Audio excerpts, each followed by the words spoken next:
யூடியூபுக்கு நிறைய கமெண்ட்ஸ் வந்துகிட்டே இருக்குது. அதில் சில செலக்டிவ் கமெண்ட்ஸுக்கு வந்து நம்ம பதில் சொல்லலாம் அப்படின்னு சொல்லி பேசியிருந்தோம். ஒருத்தர் கேட்டிருக்கிறாரு, அக்ரி நிலத்திற்கு பாதை தர மாட்டேன்றாங்க, அதுக்கு என்ன பண்ணலாம் அப்படின்னு கேட்குறாரு. அதுக்கு என்ன சார் பண்ண முடியும்? அக்ரிகல்ச்சர் லேண்டுக்கு வந்து பல நிலங்களுக்கு வந்து ரோடு வசதியெல்லாம் இருக்காது. அந்த வாக்கியா வரப்பு, அந்த வரப்பு வழியாக தான் நடந்து போகிற மாதிரி இருக்கும். அதுதான் வந்து தொன்று வந்துக்கிட்டு இருக்கு. ஒரு சில பேர் என்ன செய்வாங்க, அந்த இடத்துல ஒரு வேலி அமைச்சு வேறு யாரும் இதுக்குள்ளே வரக்கூடாது அப்படின்ற மாதிரி அவங்க தடுத்து நிறுத்துவாங்க.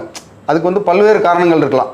அவங்க வந்து உள்ளுக்குள்ளே ஏதாவது யாரும் நடமாடக்கூடாத பல விஷயங்கள், அந்த ஒரு ஒரு ஒரு செடியை நட்டினா செடியை மிதிச்சிருவாங்க, இல்லை அந்த அந்த பகுதிக்கு போகக்கூடாது அப்படின்ற மாதிரி ஏதாவது ஒரு விவசாயம் சம்மந்தப்பட்ட பொருட்கள் இருக்கலாம். அதில் வந்து நியாயமாகவும் இருக்கலாம். அந்த மாதிரி இருக்கும் பட்சத்தில் அவங்க உங்களுக்கு உண்டான இடத்த ஒதுக்கிட்டு தான் அதை செய்யணும்.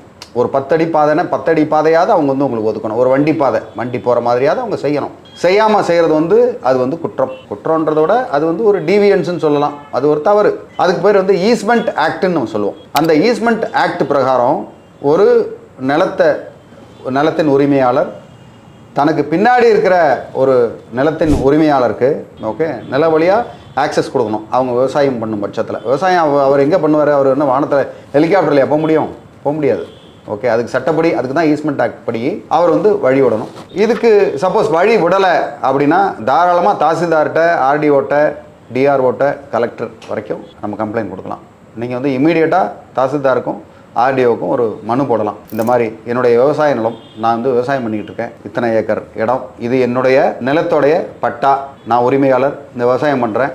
இந்த விவசாயம் பண்ணும்போது என்னை வந்து தடுத்து வேலி போட்டோ இல்லை அங்கே இருக்கவங்க வந்து என்ன தகராறு பண்ணுறாங்க, அதனால் எனக்கு உண்டான பாதையை எனக்கு அமைச்சு கொடுங்க அப்படின்னு கேட்டால் அவங்களே அமைச்சு கொடுக்குறதுக்கு அவங்களுக்கு வந்து வழி உண்டு. அவங்களுக்கு சட்டத்தில் இடம் இருக்குது. சப்போஸ் அதையும் மீறி அவங்க பண்ணுறாங்க அப்படின்னா நீங்கள் நீதிமன்றத்துக்கு கூட போகலாம். நீதிமன்றத்தை அணுகி 2 பேரும் ஏன்னா கான்ட்ரவர்சி ஆயிரும். இது கிடையாது, அது கிடையாது, இவர் அவர் மேலே புகார் சொல்ல, அவர் இவர் மேலே புகார் சொல்ல, இந்த ரோட்டில் இதை பண்ணாங்க, என்னுடைய விவசாய பொருட்கள்லாம் வீணாக்கிட்டாங்க, செடியை வீணாக்கிட்டாங்க அப்படின்னு உங்கள் மேலே குற்றம் சாட்டுறதுக்கும் வாய்ப்பு உண்டு. அந்த மாதிரி சமயங்களில் நீங்கள் வந்து நீதிமன்றத்தை அணுகி ஒரு இன்ஜங்ஷன் ஆர்டர் வாங்கலாம். ஆர்டர் வாங்கி உங்களுக்கு இடத்த வந்து விட சொல்லலாம். அப்படி ஒரு ஈஸ்மெண்ட் ஆக்ட் படி நீதிமன்றத்திலே ஒரு உத்தரவு பெற்று உங்களுக்கு ஒரு 10 அடி பாதை ரோட்டு வரைக்கும் விடுறதுக்கு உண்டான உங்களுக்கு நீதி கிடைக்கிறதுக்கு உண்டான வாய்ப்பு இருக்குது.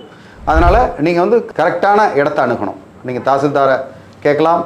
அதுவும் கரெக்டான மனு, அதுவும் ரெஜிஸ்டர் போஸ்ட்டில் கரெக்டாக கேட்டு மனு இதெல்லாம் வாங்கி வச்சுக்கோங்க, போட்டு நீங்கள் வந்து வாங்க முடியும். சப்போஸ் அதையும் மீறி அவங்க தரலைன்னா தான் நீங்கள் வந்து அடுத்து நீதிமன்றத்துக்கு போய் நீங்கள் ஈஸ்மெண்ட் ஆக்ட் படி தாராளமாக அது பண்ணலாம்.